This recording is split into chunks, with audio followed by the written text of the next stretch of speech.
Should have did this before I started it. How's that? That looks better. Okay. Fucking hell, guys. After quite the long wait, as Oda was recovering from surgery for his eyes, I don't know. Did they say what he had to get done exactly? We have got a new chapter of One Piece today, and I am gonna do a review of it because that's what I want to do. So when we left off after this little break that we had because of oh, I should fix these tabs. I know. Can I fix the tags here? Probably not now. To do that later. I'm gonna keep going now. When we last left off, the last two chapters we got of One Piece focused on going back to Reverie, and because or I should say, it started at the end of a chapter. I think even before that, the what was it? I know it was the last two. We had Sabo. Probably must see 1085. It must have been 1084 probably. Sabo had returned back to Kabeyuki Island, the one where Ivankov is in charge, and he he's having a meet. He had convened a meeting with Dragon and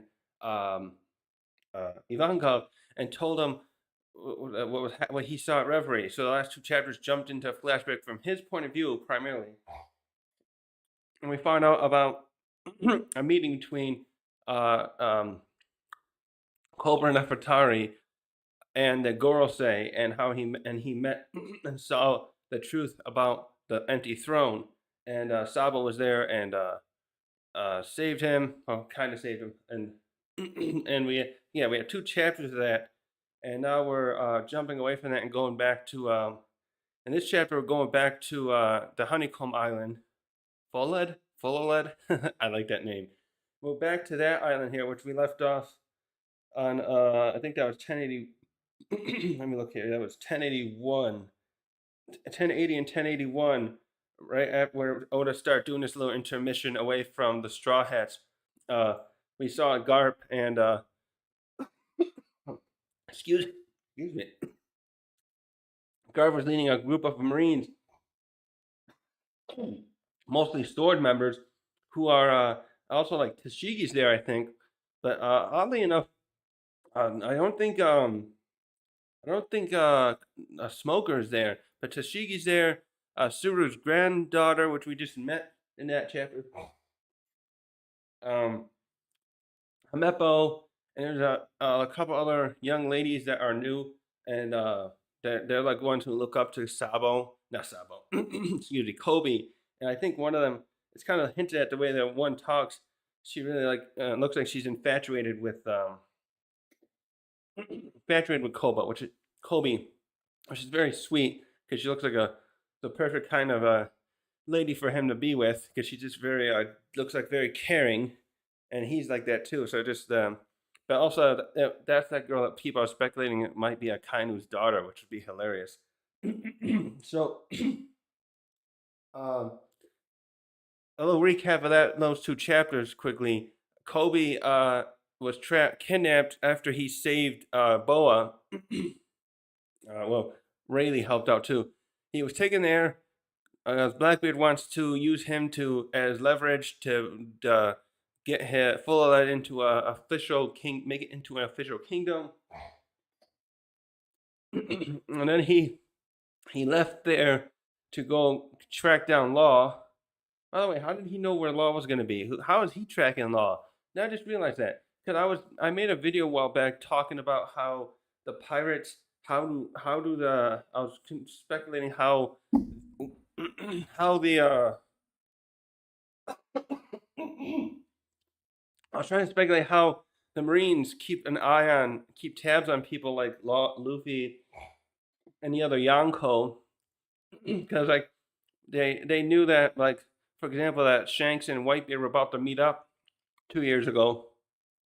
So now the same thing applies here. What is Blackbeard doing to keep tabs on people like Law, because we saw in this flashback where Blackbeard talked about his plan among himself and the other his other captains, because he calls himself Commodore, about his plan, and then he left to go after Law. We saw that, and that was happening presently during Egghead, and now Garp and the other Marines have shown up while uh, Blackbeard is still away, and most of the other captains are still with him there to guard the place. And Kobe though had with the help of Perona got herself there somehow. I wonder if that was another question we never got answered yet. Did Perona get there herself, or did like Mihawk drop her off before going over and hanging out with Crocodile and Buggy?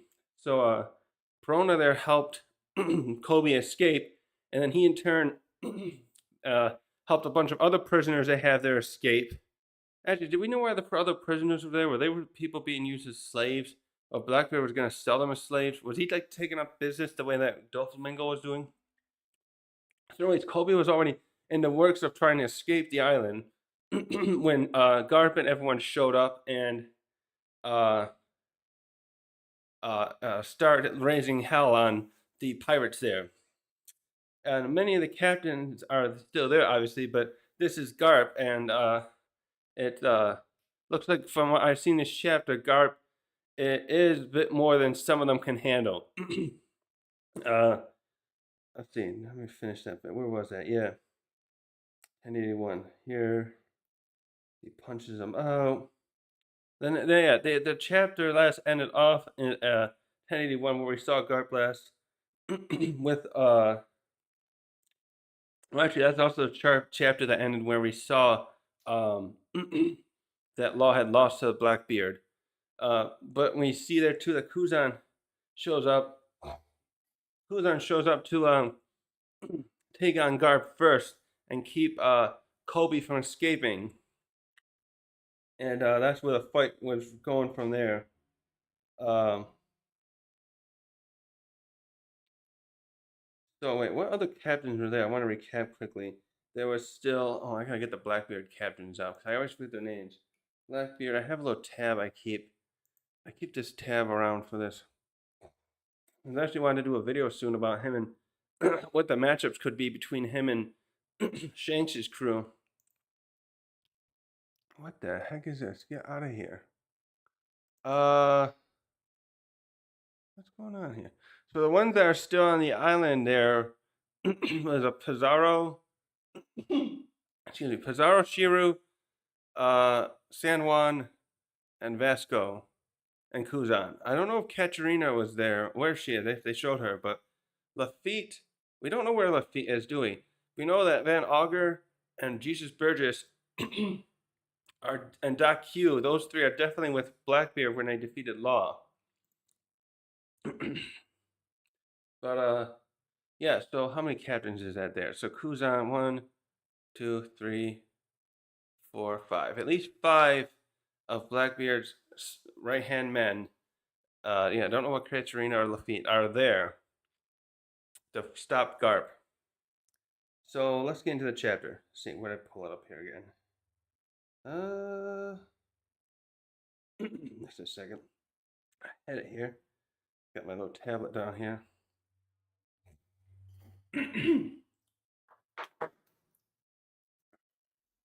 Nope, that's not the right one. Where is it? Here's OBS scans. So come on. Now what's going on? Of course, I should have had this pulled up sooner. Get loading. There it is. And actually, we get a little cover art here too of one of these reader requests again of and this time we get one of Ace, where he's hanging out on an island with capybaras and he's warming up a barrel so they can bathe in it. It's very cute looking here. It's always nice to see Ace again. It was very nice. I really liked how Oda had tied him in to the Wano arc with him and with who was it? Otama? or the other one. I get those two girls' names mixed up.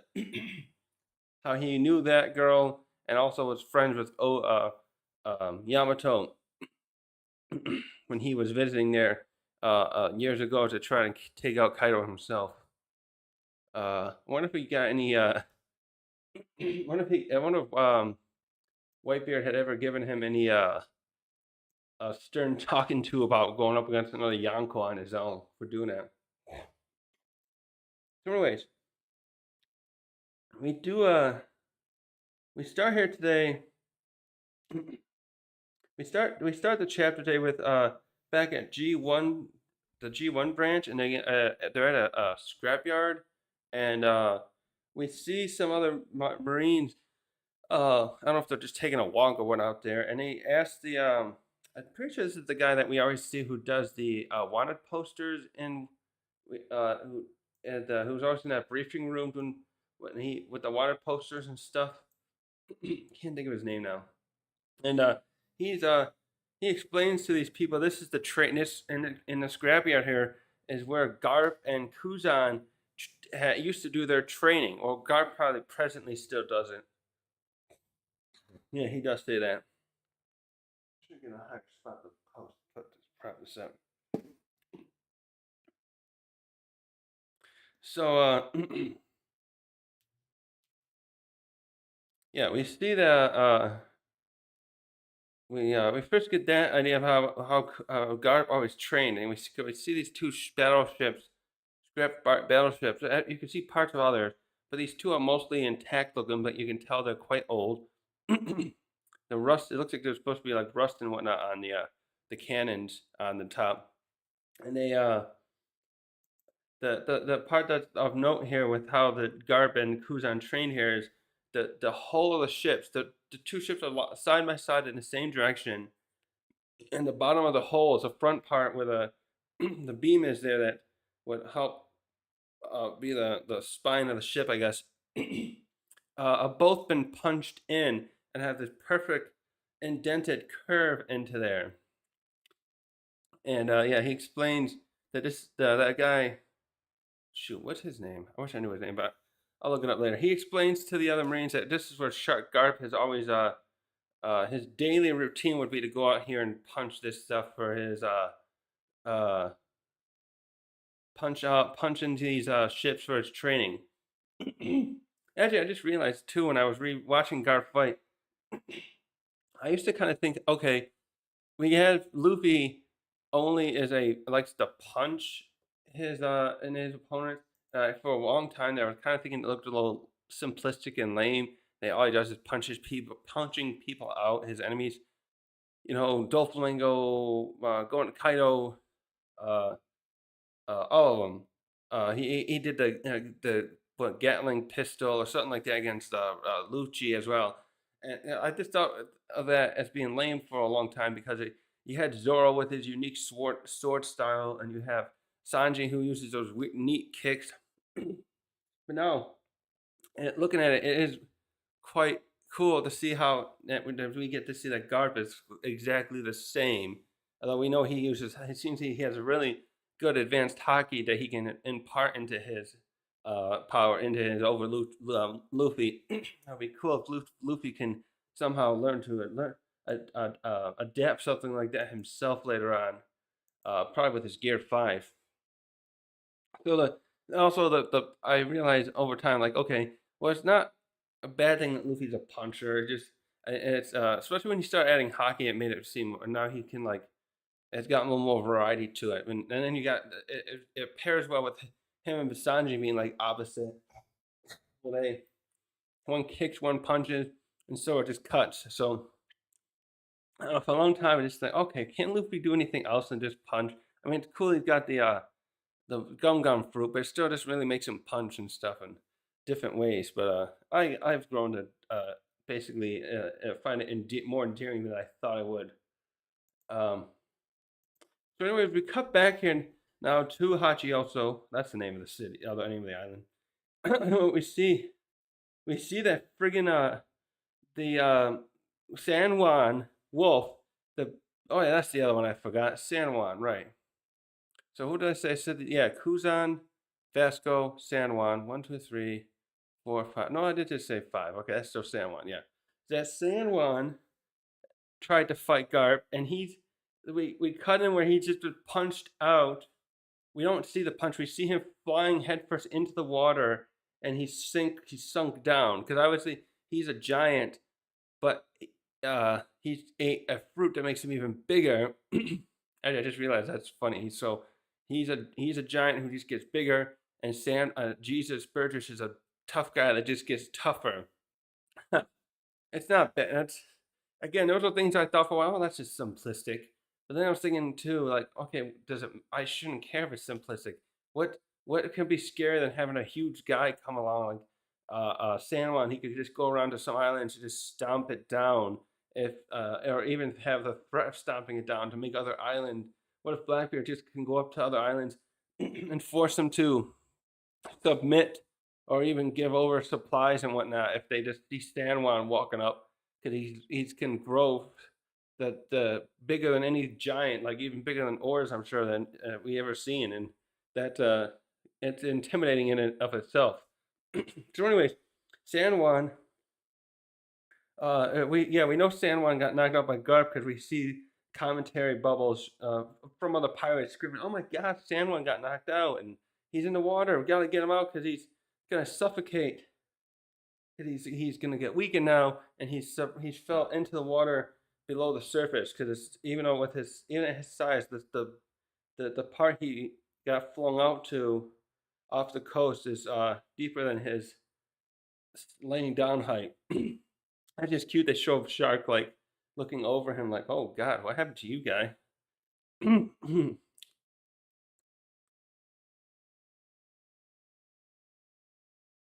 Now, what happened here? I'm just gonna look up some of these again.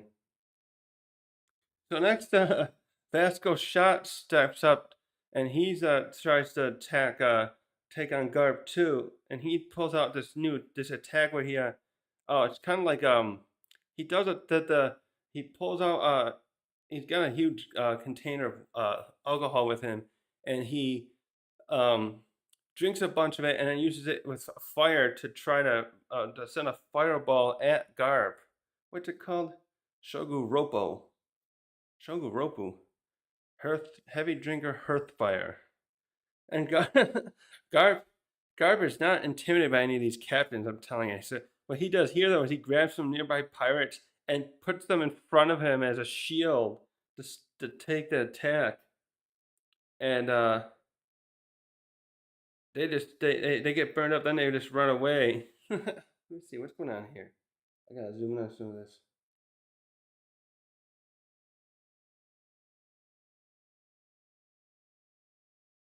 Also, by the way, too, by this point, Garp has taken off his marine jacket and is wearing this dark, just wearing his dark, button-down dress shirt to take these guys on.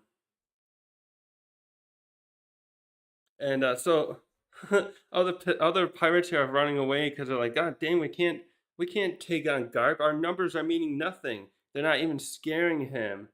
So they're just a lot of these other pirates looks like they're just fleeing the battleground at the very least to try to avoid this because like San Juan just got knocked out. Vasco's attack isn't working.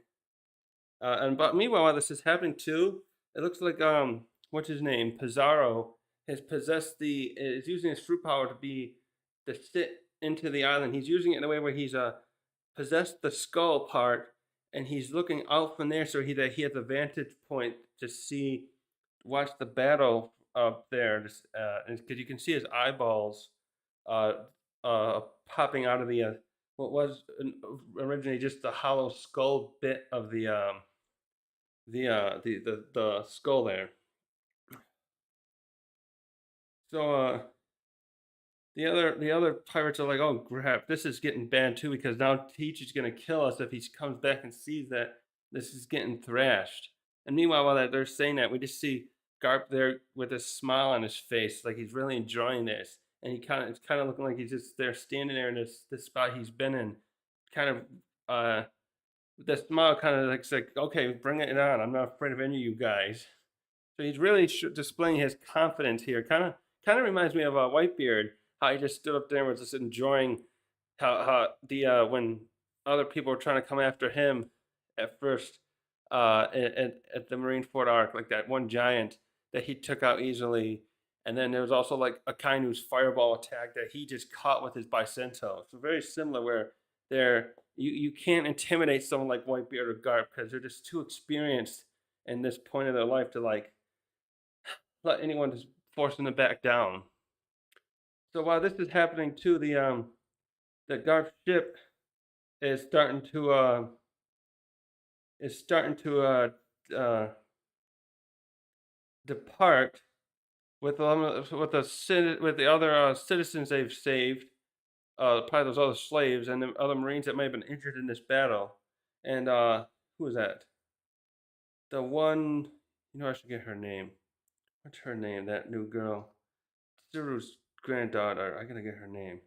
Let's see, chapter 1080. Hold on a second. I'll pull it up. Shiro. Uh, it's right.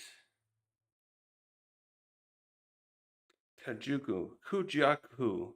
Yeah, Kujaku's on the goes over like a loudspeaker on their ship and is informing Garp that they've been able to get the ship back out to sea now. Oh yeah, they never did show too how that thing flew up in the air. I think. So we see the ship leaving the port. It looks like it's pretty far off now. You can see that's how small only the skull looks really big there, and it's getting a good distance away. And yeah, Kujaku is telling them uh, they're informing him that they're all right. So like we can get out of here now, so that we've succeeded. But meanwhile, while this is still happening too, we see that Kobe and Hamepo and what's that other guy with the clay fruit? They've stayed behind with Garp too to uh what's his name? Let me get his name. Is that Prince something? Prince Groose. Yeah, Prince Groose, Hamepo, and Kobe are still there with Garp. They're providing backup. Yeah, it looks like they got the ball and chain off of Kobe finally. Which one was that on his leg? He was carrying it. Oh yeah, it was on his left leg. Yeah, you can tell it's off there because part of his pants got ripped off right up to the knee where he was holding it, where it was chained up. So they're pulling up behind Garp, uh, and while they're doing that, uh, while they're helping get let me see what's going on here. So I'm getting the panels all mixed up. So to Jaku's telling it. So they all come up to behind him, and then Kuzan pulls up too, comes back out from wherever he just was, probably was standing back while San Juan was trying to fight Garp, and he's like ready to fight him again, fight Garp again because he doesn't want to let Kobe leave. So it looks like here Garp next tells the yeah, Garp, while the others line up behind him to help him, Garp tells him that no, you guys should head out to the ship now and get out of here. Let me see here.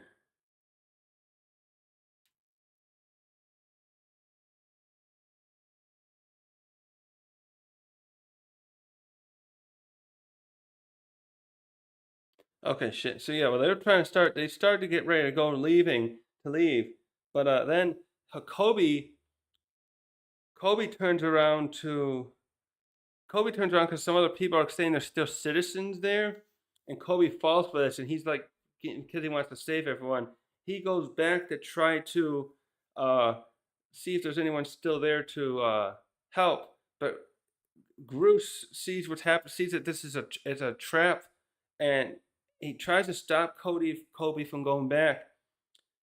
And who is that? Is that Catrion there? Katerina there? So I think it might be Katerina might be the one telling him that, but it's just in a disguise because we see her laughing. It looks like a young girl pirate, yeah, screaming, telling telling Kobe, "Hey, come back and help those other people." And then she does this hee like you fell for it. And what happened here is Shiro comes out of nowhere, invisible, to try and take out Kobe, but Garp jumps in just in time, and he gets stabbed right in the gut. Ugh, looks awful. By the way, too, I was just thinking. Right, I gotta write that down. Do we know what Shiru's sword is? I was looking at the Meito grades again. I gotta look at that. Write that down. Shiru's sword. Meito. I was looking at all the Meito grades just the other day because I was watching Zoro's that time when Zoro got his I didn't know, I didn't realize too for a while there. I didn't realize that Zoro's sword was the Wado is a Owazumono sword. For some reason, I thought it was a Ryo Wazumono sword. So the Saijo Wazumonos are the 12. Owazumono, I think I got that right, is the 21. Rios are the 50. When I was 49, because Yubashiri is no longer with us. And then there's the regular Wazumonos, which aren't. I think that's what Kitetsu the third's part of. Now, for some reason, I always thought that Wado was a Ryo Wazumono of the 50, but it actually is a. If I remember correctly, it is one of the actually is one of the Owazumonos. Excuse me. So that's cool because that means at that time Zoro had the once he got those other two swords, once his two unnamed swords were destroyed, and he got the Kutetsu and the Iwashiri, he had one of each greater sword just below Saijo Wazumono's. So, and at this point, he's got two Owazumonos now because he's got Wado still, and he has Shiru, which is Owazumono, but he's given that back to Wano, and so he's got Enma, and he's still got Kitetsu. So now he's got two Owazumonos and Kitetsu a Wazumono, which I'm kind of surprised that its rank isn't really like improved yet. Kitetsu, with all the time he's put into it, I would think by now that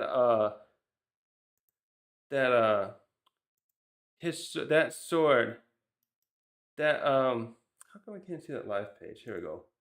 There's how I do that. I'm just checking my thing a second. Yeah, I'm kind of surprised Zoro's Kitetsu the Third doesn't constitute. It hasn't been like given a rank improvement yet. I think it kind of deserves it at this point. Uh, anyways, I'm wondering if Shiru here has a Owazumono or Saijo Owazumono sword. It looks like it's got a black blade, so it's got to be at least a Owazumono sword at this point.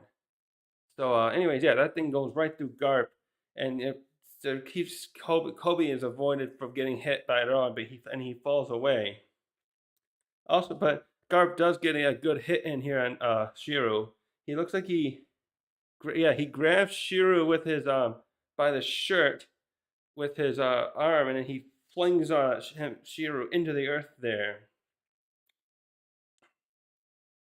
And Shiru though looks happy with himself for getting that attack in, anyways. But this attack on Garp like this motivates a lot of the starts motivating the other pirates.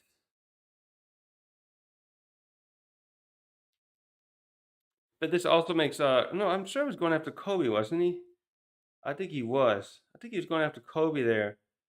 Hard to say, but because Kobe here gets upset, like, no, it's my fault. Why does it have to happen to Garp? And Garp says, no, he was certainly aiming for me, not you.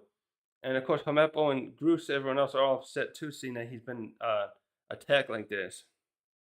So also we get something interesting here too. We see what Garp's rank is by the because of the Cross Guild, Mihawk and Crocodile's the group now.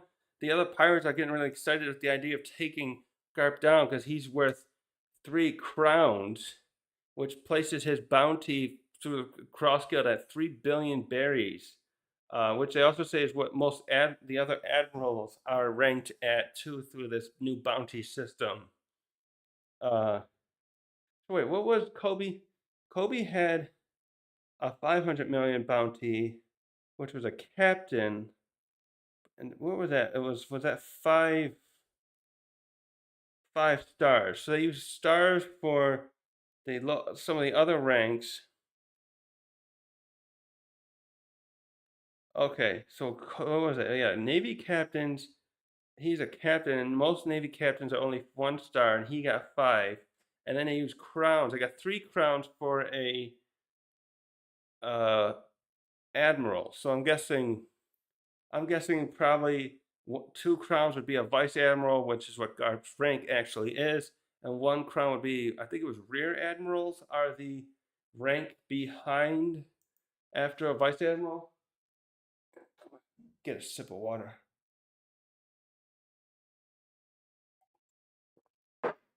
So Kuzan though tries to deter these other pirates from fighting Garp because he knows how dangerous he is. He even says like you gotta get out of the way. Even if you could bind Garp's legs and arms, he'd still take you all out.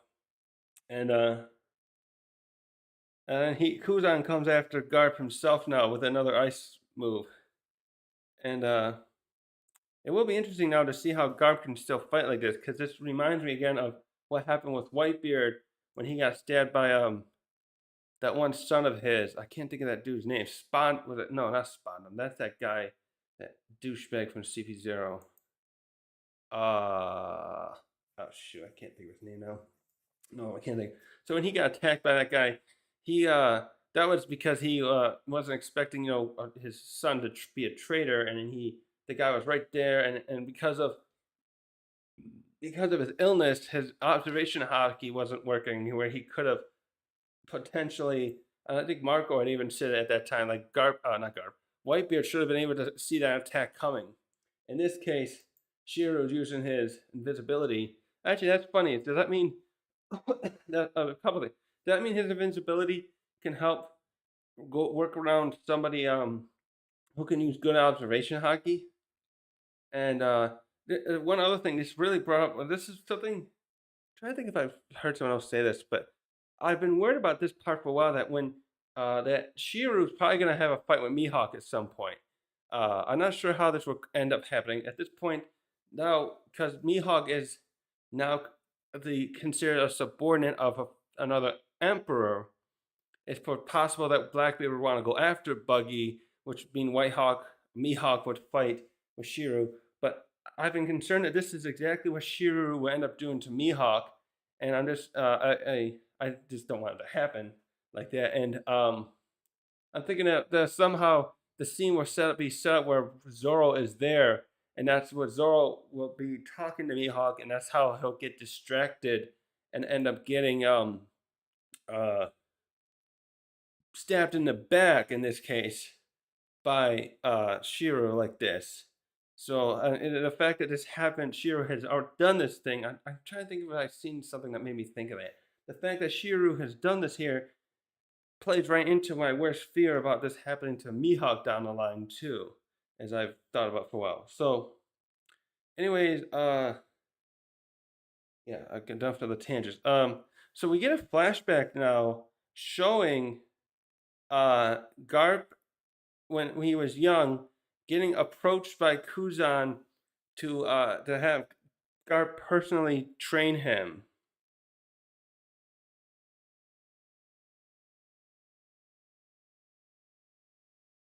So first, what happened here is when Kuzan approached Garp, he didn't want to have anything to do with training Kuzan. He didn't want to be bothered to have a disciple. And he even says like, don't take up my time, or the translation reads, "Don't steal my freedom." Here, go back to the Marine instructors. That's what they're here for, instructors to help you. And Kuzan tells him at that point, like, I already learned from them. They can't teach me anything else. I need to go to the next level. So I want to train under someone like you. I'm trying to think of how many years ago this could have been, because Garp looks quite young. I'm thinking this is before God Valley. Also, by the way, Garp, you can tell Garp. I can see the resemblance now with Garp and Luffy for sure here. He looks just like Luffy, except with a really manly kind of chin, almost exactly, and very buff neck too, but very much like Luffy. This almost would look like what Luffy, if Luffy had a biological older brother. This is what I would imagine him looking like. Uh, Even after Kuzan says, I already learned from the other instructors, I want to work with you, train with you. Uh, Garp even yelled at him to go away. I really don't want to train you. But then eventually we jump to a scene where he is starting to train him, and this is where we see them working together to punch they're punching those Navy ships. Actually, I forgot to tell you that's the name. The name of this chapter has to do with those ships. They call it Battleship Bag, and they're used as replacements for sandbags, according to the other officer earlier. And so this next panel is that Garp is training him, and he's having Kuzan punch the ships, punch the other ship. So there were those two ships side by side, and Garp one is he's punching as the further one away, and you can see here it's already been punched in quite a bit by his daily routine, and Kuzan here is punching the other one, but he's not at this point doing any damage to it. And by the way, too, the other officer who explained to the other Marines about how Garp does this training, when he does this, he doesn't use his haki when he's punching this, and also when he has Kuzan doing it, he doesn't want him using his Devil Fruit powers, or anyone else that would be training with him. He enforces a rule like of that no one else can use Devil Fruit powers while punching this, so that it won't be training properly if you're using your Devil Fruit. So if this was Luffy, for example, he wouldn't want Luffy to use his Gamu Gamu pistol where his arm stretches every time. He'd want him to just um, punch it. I can't get my camera. Just straight punching it. And it looks like this is the first time Kuzan's doing it because he's saying "ouch" every time he's doing it. So we're jumping on over these other panels of them punching together, and it's going over some other years because we see him then complaining or talking to Kuzan when he's upset about something, and the two things he comes up most uh is when Dragon first formed the Revolutionary Army. So what was that again? That was 22 years ago, I think. So he's telling him there he's pissed because his dragon decided to do that. Then we see him later when when Luffy must have been a lad and told him I'll be a pirate instead, and Garp's grabbing Kuzan and yelling at him like using him like an what do you call it, like an outlet. Like, God damn it! Can you believe this? He's like grabbing Kuzan. Can you believe this shit? My grandson saying he wants to be a pirate. I won't allow it. And he's grabbing Kuzan, and Kuzan's like, "Why are you yelling at me about this? It's not my problem."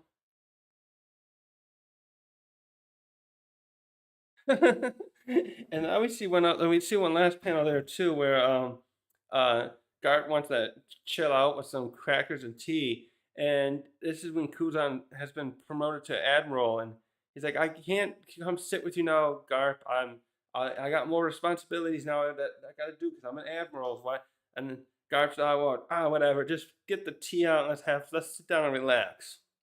Oh, that's one other thing I wanted to bring up here.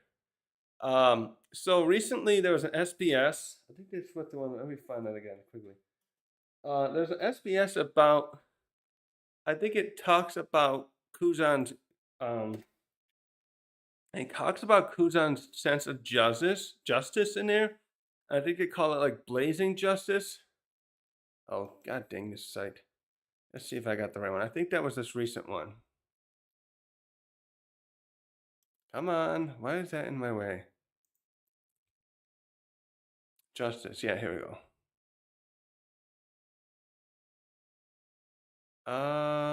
Come on. I should have found it.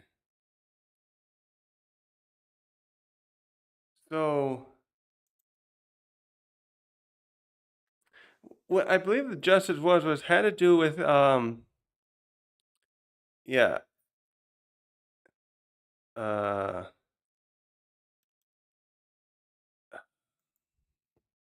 let's see if I have it.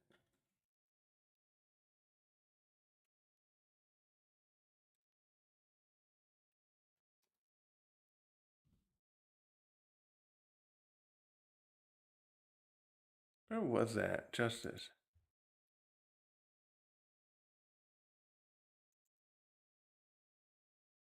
can't I get rid of this thing now? Okay, I'm gonna just go off the top of my head. There was something in there. I think it had to do with uh, uh Kuzan, how his justice used to be different than it is now. So he used to have an idea of this justice. Well, I think it was called blazing justice. And what I have my own interpretation around this, I wanted to bring up. Hold on, let me check on.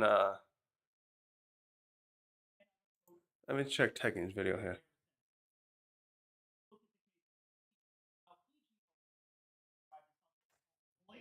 There it is. Yeah.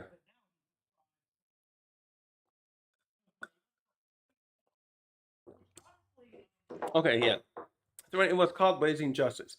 I want to go over that quickly. What I think that might mean for Kuzan's time in the Marines and his time with Garp and interacting with the other um, admirals, his colleagues that became admirals, so specifically like Akainu and Kizaru. I think what this blazing justice meant for Kuzan is he probably wanted to like have an efficient and often fast sort of what's the word I'm looking for? Effective conducting of justice as well on pirates and other criminals. And what I mean by fast is that you'd catch these guys and you'd probably, if they were, you're sure they burned this village over there, you would try them and convict them. They'd be convicted and they'd go to impel down. I think he must have been I'm thinking about this because his justice now is lazy, so he went like 180. I'm thinking blazing meaning he was very always like, let's go get those guys, let's put them away, we got to clean up this riffraff, clean up the world, save people, so that the pirates can't keep getting worse. Because he's been around, he's probably been around since before Roger was alive or near thereabouts, and he would have seen how he's been around during this great pirate age since Roger's death. So what I'm thinking about is he wants to clean this riffraff up, but Ohara changed him, which we all know. And I think what that means to me is, I think he's changed his justice to lazy because he wants to slow down how fast the Marines judge and convict and conduct justice upon people, the way, especially with stuff like Buster calls. I don't think he liked how the Navy just quickly was going out and doing stuff like that. How they went after and hunted down Portuguese aces, looking for Ace's mother and looking for all the potential children from Roger. He's looking at this stuff and seeing this harshness, and probably looking at it in a way where we should be more careful about how we conduct this justice and who we convict, because not everyone, it's not a black and white world, basically.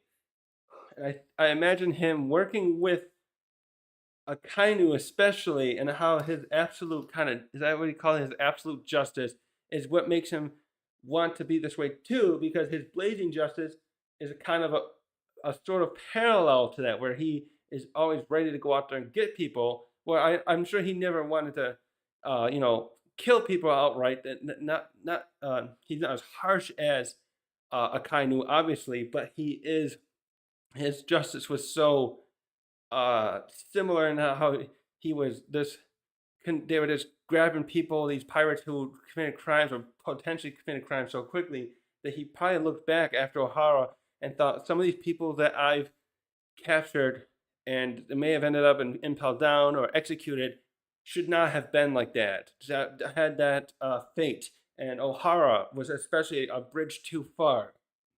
So he switched his justice around so that he was balancing out the convictions of his other admirals, and probably like Sengoku, and being around those high level Marines that are out there trying to clean up this riffraff, but they may be going around in a way where he doesn't agree with it anymore. So that is in a nutshell what I suspect his justice is about now. It's about not being more careful with who they convict, who's bad, who's good. We have to change those. For him, he probably wants to change those definitions over how it's been conducted especially in his time in the Marines. So, anyways,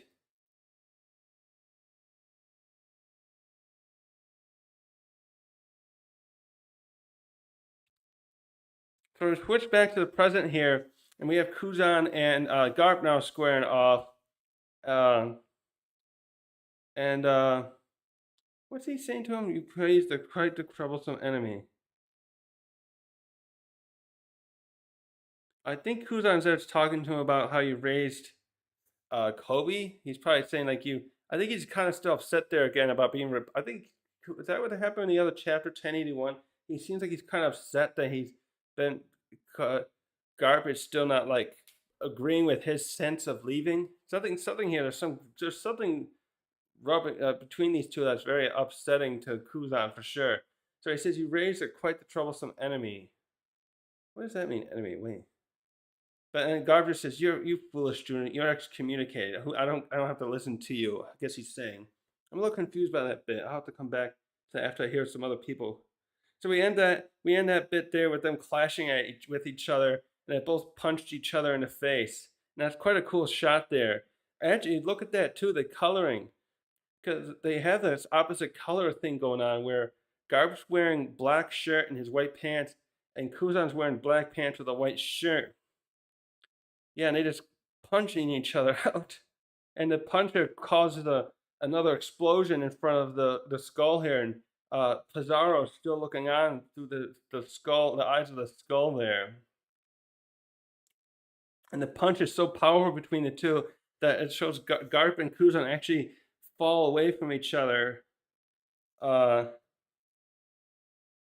it looks and yeah, it looks like Garp's got a bit of got a good hit there, taken from Kuzan, and then so Kobe and Groose come up around him to try and help Garp here, and then we see Pizarro.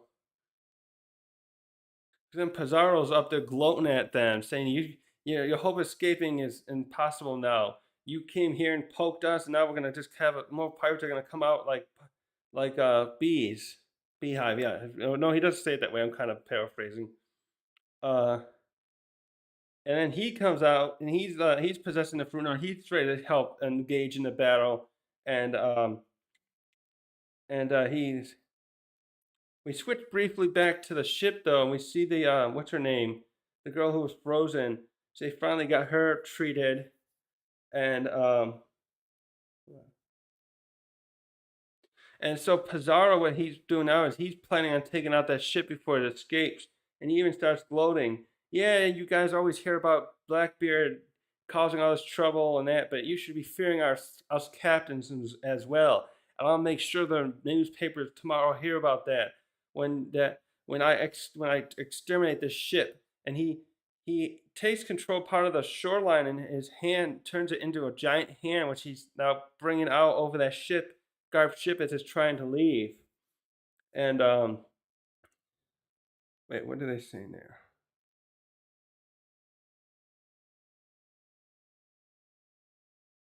And so we end the chapter off here though with Pizarro. You know, he's gloating that about how he's going to take out the ship, and Kobe's pleading to Pizarro, please don't do that. There's just innocent people on there, not just Marines. You can't just take that ship out like that, you heartless bastard. You know. And the chapter ends with Garp saying, "Kobe, don't lose your composure. Justice will prevail."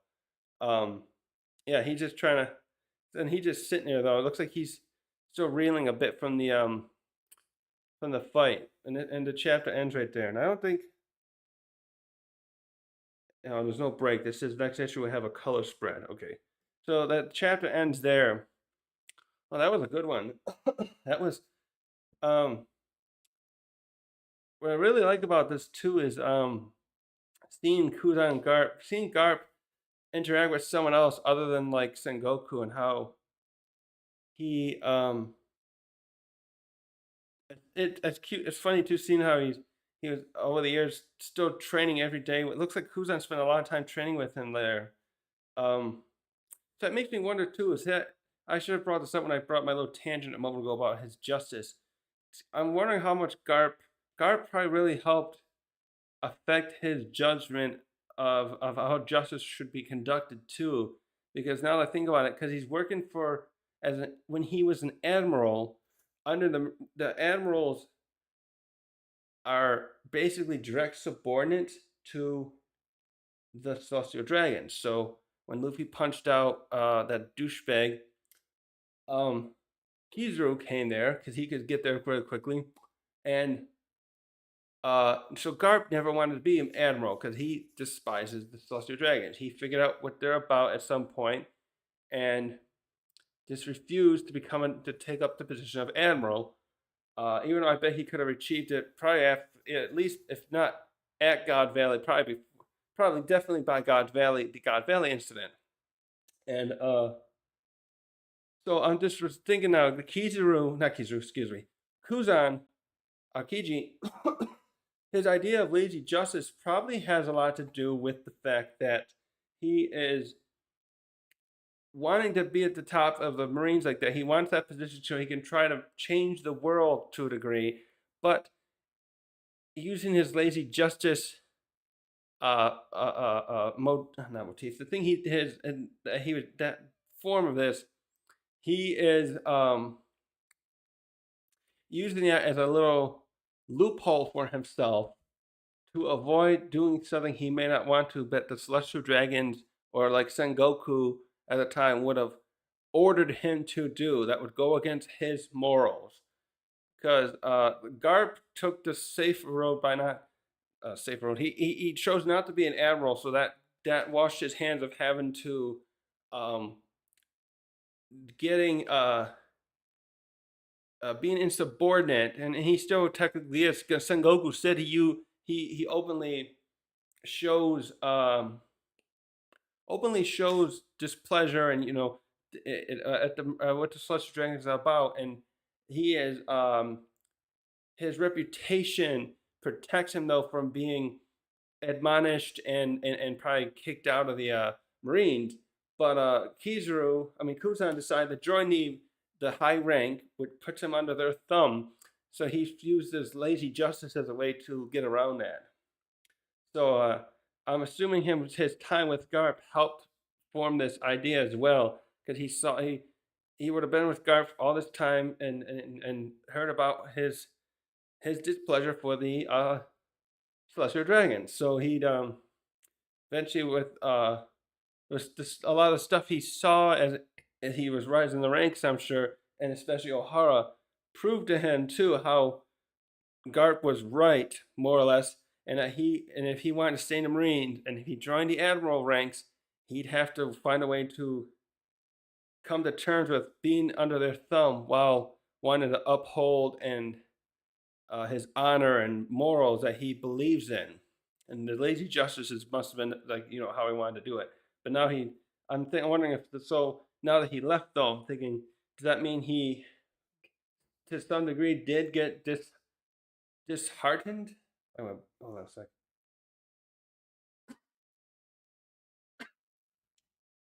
By the events there with Whitebeard, and how this war could have been avoided, maybe? Like, would he have if he could have, would he have found a way to like maybe let Ace go or something, or just not have him not execute him at the very least?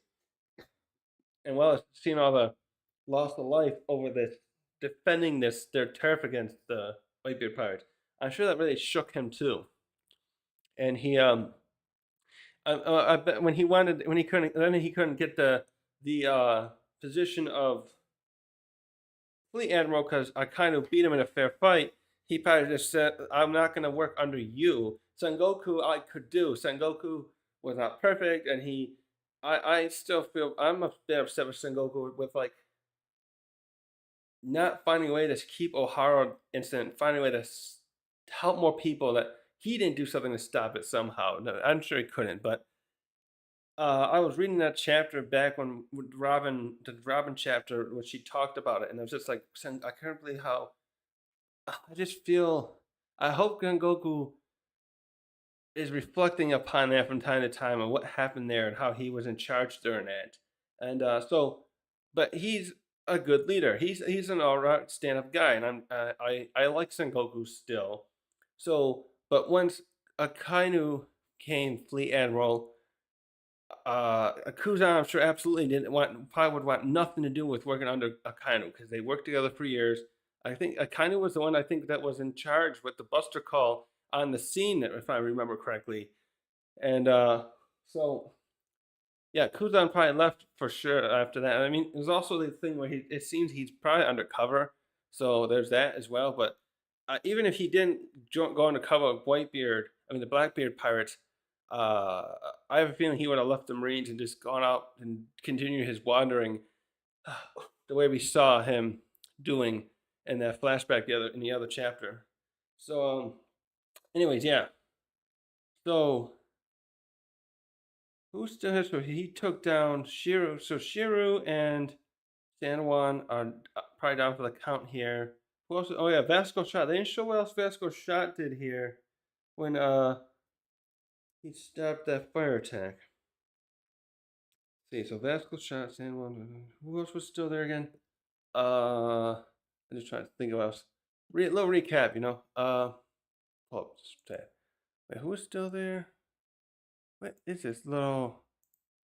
Now there's some stupid thing in my way when I'm trying to read this. Get out of here. Dang flies today. There we go. Who's still there? Pizarro, Shiro. Oh yeah, Katarina. Is Katarina still there? So Kuzan and Pizarro, Vasco. I wonder if Kuzan's out now because he took a good punch there from I'm just wondering what the next chapter, because who's still down for the count and still up. We still got Vasco there and Pizarro for sure that are gonna probably prevent Garp and the others from escaping. Kuzan might be still able to fight too. So I'm a little concerned here that because Garp came himself, like Garp's the trump card here, this crew that came. I'm a little concerned that because the number of captains up that Blackbeard has here may make it impossible for them to escape. So I'm wondering if Perona is still here too, if she'll help somehow. Her power could probably help disable, uh, help them escape by disabling some of these other captains. By what's her power? She makes you feel like you're worthless and you don't want to fight, lose your initiative and stuff. I would hope that she could help against them. So also we don't know for sure if Moria is still here either. I wonder if we'll see him in the next chapter too, if we'll find out anything about him. So yeah. So I think I'll just end this stream here and I'll upload this on YouTube and stuff. And yeah, we'll just I'm sure I should do some review chapters. Cause I had some other stuff I was looking at too that I wanted to see. Yeah. So that's all I got for today.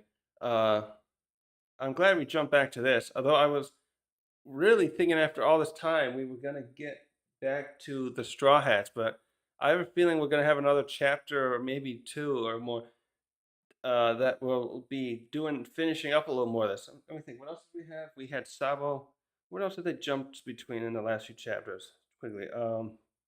They did Sabo. We had the Whitebeard.